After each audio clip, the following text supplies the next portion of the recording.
Truth springs from argument amongst friends. The corruption of the best things gives rise to the worst. When men are most sure and arrogant, they are commonly most mistaken. Anything that is conceivable is possible. There is no such thing as freedom of choice unless there is freedom to refuse. He is happy whose circumstances suit his temper, but he is more excellent who can suit his temper to any circumstances. A propensity to hope and joy is real riches, one to fear and sorrow, real poverty. Reason is, and ought only to be the slave of the passions, and can never pretend to any other office than to serve and obey them. Reading and sauntering and lounging and dosing, which I call thinking, is my supreme happiness. A wise man proportions his belief to the evidence.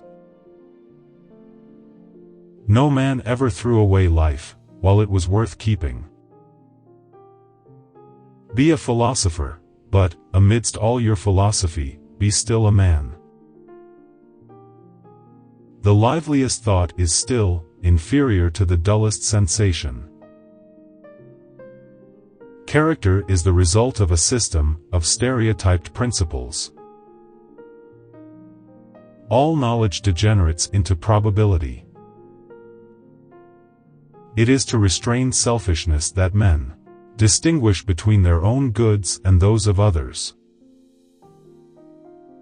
What a peculiar privilege has this little agitation of the brain which we call thought. But such is the nature of the human mind, that it always lays hold on every mind that approaches it. When we reflect on the shortness and uncertainty of life, how despicable seem all our pursuits of happiness.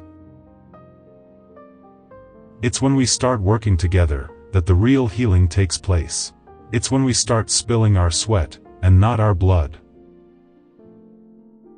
But the life of a man is of no greater importance to the universe than that of an oyster. To hate, to love, to think, to feel, to see, all this is nothing but to perceive. It is not reason which is the guide of life, but custom. The great end of all human industry is the attainment of happiness. A purpose, an intention, a design, strikes everywhere even the careless, the most stupid thinker.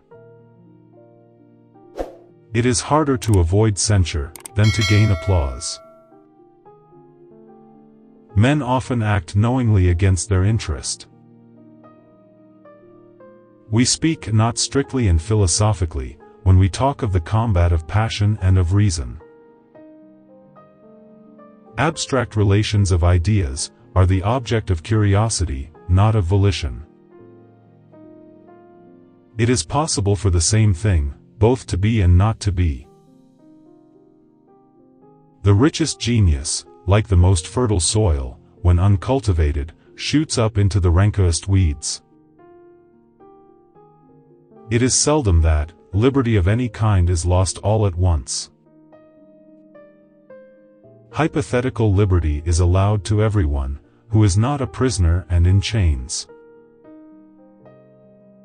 The heights of popularity and patriotism are still the beaten road to power and tyranny. Nothing is more surprising than the easiness with which the many are governed by the few. All power, even the most despotic, rests ultimately on opinion. Generally speaking, the errors in religion are dangerous, those in philosophy only ridiculous. When I hear that a man is religious, I conclude he is a rascal. A little philosophy makes a man an atheist, a great deal converts him to religion. Superstition is an enemy to civil liberty.